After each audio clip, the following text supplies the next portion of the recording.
السلام علیکم۔ آج جمعرات ہے، اگست کی 22 تاریخ۔ پاکستان میں اس وقت شام کے 7، بھارت میں 7:30، اور یہاں ہماری اسٹوڈیوز کی گھڑیوں میں صبح کے 10 بج رہے ہیں۔ وائس آف امریکہ واشنگٹن کی اردو سروس سے میں ہوں خالد حمید، خبروں کے ایک بلیٹن کے ساتھ۔ Pakistan Tehreek Insaf P T I نے اسلام آباد کے علاقے ترنول چوک پر جمعرات کو شیڈول جلسہ اچانک ملتوی کرنے کا اعلان کر دیا ہے۔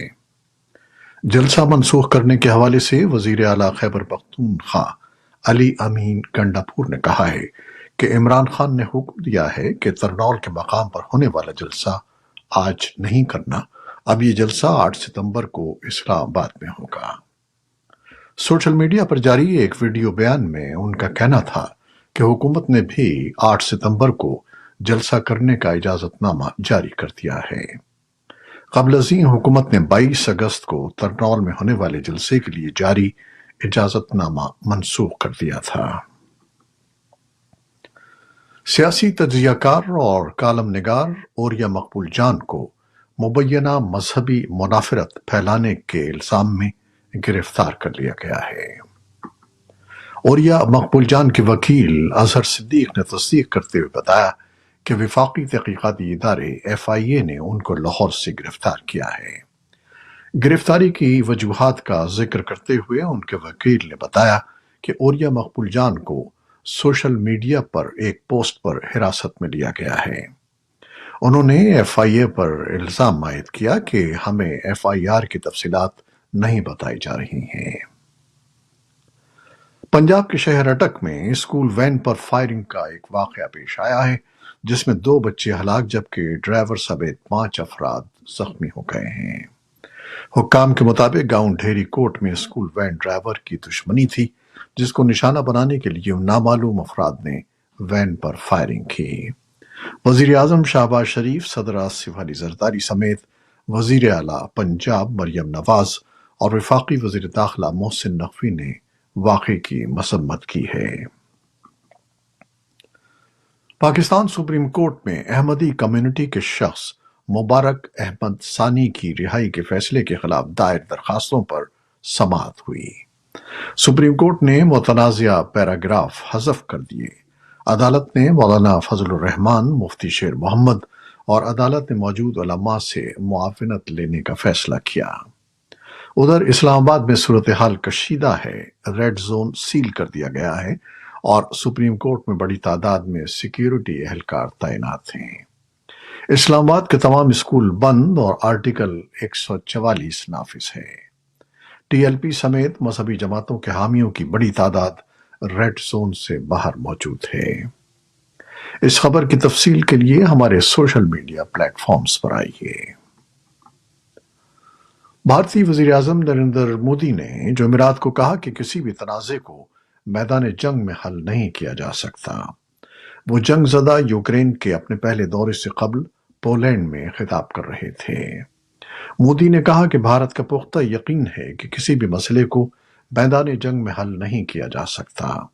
ان کا ملک امن اور استحکام کی بحالی کے لیے بات چیت اور سفارتکاری کی حمایت کرتا ہے۔ مودی زیلنسکی سے ملاقات کے لیے جمعے کو کیف جائیں گے۔ بھارت کے chief justice D Y Chandrachud کی سربراہی والے 3 رکنی بینچ نے کلکتہ زیادتی اور قتل کیس پر جمعرات کو دوبارہ سماعت شروع کی۔ کیس کی تحقیقات کرنے والے ادارے سینٹرل بیورو آف انویسٹیگیشن نے سماعت کے دوران اپنی اسٹیٹس رپورٹ عدالت میں جمع کرائی۔ اس معاملے پر ڈاکٹروں، ان کی تنظیموں، انسانی حقوق کے کارکنوں اور سول سوسائٹی کی جانب سے پورے ملک میں احتجاج کیا جا رہا ہے۔ ڈاکٹروں کی ہڑتال پر ہونے والی کی وجہ سے طبی خدمات بری طرح متاثر ہو رہی ہیں۔ سپریم کورٹ نے احتجاجی ڈاکٹروں سے کہا ہے کہ وہ ڈیوٹی پر واپس آ جائیں۔ انہیں یقین دہانی کرائی گئی ہے کہ ڈیوٹی جوائن کرنے کی صورت میں ان کے خلاف کوئی کارروائی نہیں کی جائے گی۔ اس معاملے پر اب 5 ستمبر کو سماعت ہوگی۔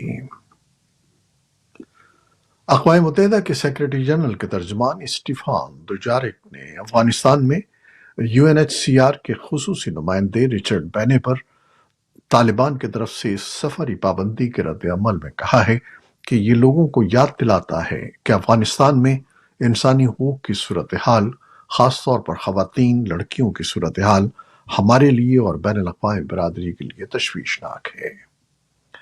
ہیومن رائٹس واچ کی ایک اہلکار ایلین پیئرسن نے کہا کہ افغانستان کے لیے اقوام متحدہ کے خصوصی نمائندے پر طالبان کی سفری پابندی حیران کن ہے۔ کچھ افغان تنظیموں نے کہا کہ طالبان اس فیصلے سے جان بوجھ کر افغانستان میں انسانی حقوق کی خلاف ورزیوں کو چھپانا چاہتے ہیں۔ اسرائیلی فورسز نے غزہ کی پٹی اور جنوبی لبنان میں جمعرات کو فضائی حملے کیے، جبکہ غزہ میں جنگ بندی کے حصول کے لیے تازہ ترین دباؤ کے بارے میں غیر یقینی صورتحال برقرار ہے۔ فلسطین کی سرکاری خبر رساں ایجنسی وفا نے جمعرات کو کہا کہ شمالی غزہ کے بیت لاہیہ میں اسرائیلی حملے میں کم از کم 11 افراد کی موت ہو گئی۔ اسرائیل کے دفاعی افواج نے جمعرات کو بتایا کہ فضائی حملوں میں جنوبی لبنان کے 10 سے زیادہ علاقوں کو گزشتہ رات نشانہ بنایا گیا۔ وائٹ ہاؤس کے ایک بیان کے مطابق امریکی صدر جو بائیڈن اور اسرائیلی وزیر اعظم بنیامن نیتن یاہو نے ایران کے پراکسی دہشت گرد گروپوں حماس، حزب اللہ اور حوثیوں سمیت تمام خطرات کے خلاف بدھ کو اسرائیل کی حمایت کے لیے امریکہ کی کوششوں کے بارے میں بات کی، جن میں دفاعی امریکی فوجی تعیناتی شامل ہے۔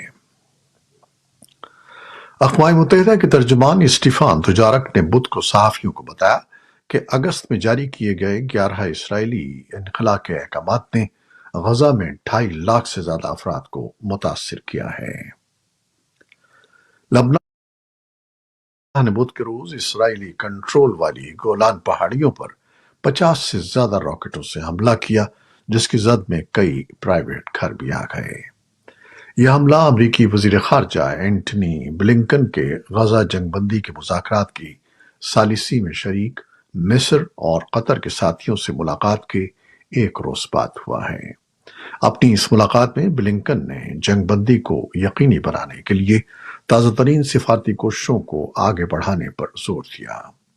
تاہم اسرائیل اور حماس کا کہنا ہے کہ کسی حتمی معاہدے پر پہنچنے کی راہ میں اب بھی چیلنجز باقی ہیں۔ ترکیہ کی وزارت کے ترجمان نے جمعرات کو کہا کہ وزیر خارجہ حاکان فیدان اگلے ہفتے برسلز میں یورپی یونین کے وزراء اجلاس میں شرکت کریں گے، جس سے انقرہ کو امید ہے کہ وہ بلاک کے ساتھ بہتر تعلقات کی راہ ہموار کرے گا۔ سن 2019 میں یورپی یونین کے رکن یونان اور ترکی کے درمیان کشیدگی کے باعث برسلز نے انقرہ کے خلاف پابندیوں کی دھمکی دی تھی اور بعض ڈائیلاگ چینلز کو منقطع کر دیا تھا، لیکن سن 2021 سے اعلیٰ سطحی مذاکرات دوبارہ شروع ہونے سے تعلقات میں بہتری آئی ہے۔ روس کے کرسک علاقے کے گورنر نے جمعرات کو کہا کہ یوکرین کی جارحیت اب بھی جاری ہے اور یہ تیسرے ہفتے میں داخل ہو گئی ہے، اور علاقے کے شہروں میں فضائی حملوں کے لیے پناہ گاہیں تیار کی جا رہی ہیں۔ یوکرین کی سرحد سے متصل روسی علاقوں نے دراندازی اور شدید گولہ باری کی وجہ سے ہنگامی حالات کا اعلان کر دیا ہے، جس سے سرحدی علاقوں سے ہزاروں افراد کو نقل مکانی پر مجبور کر دیا گیا ہے۔ یوکرین نے بھی کیف سمیت قصبوں اور شہروں میں اسی طرح کی پناہ گاہیں تیار کی ہیں۔ اب کچھ دلچسپ اور مختصر خبریں۔ دنیا کے نامور فٹ بالر کرسٹیانو رونالڈو نے بدھ کو یوٹیوب پر اپنا چینل لانچ کیا، جس نے محض 1.5 گھنٹے سے بھی کم وقت میں 10 لاکھ سبسکرائبرز حاصل کر کے نیا ریکارڈ بنا لیا۔ امریکی بزنس میگزین فوربس کے مطابق یہ کسی بھی چینل کے 2 گھنٹے سے بھی کم وقت میں حاصل کیے جانے والے سب سے زیادہ سبسکرائبرز ہیں۔ آسٹریلیا شمسی توانائی کا دنیا کا سب سے بڑا مرکز قائم کرنے کے منصوبے پر کام کر رہا ہے، جس سے پیدا ہونے والی بجلی نہ صرف آسٹریلیا میں استعمال ہوگی بلکہ وہ سنگاپور کو بھی فراہم کی جائے گی۔ حکومت نے اس پروجیکٹ کے لیے 30 ارب آسٹریلوی ڈالرز کی منظوری دی ہے، جو 19 ارب امریکی ڈالر کے مساوی رقم ہے۔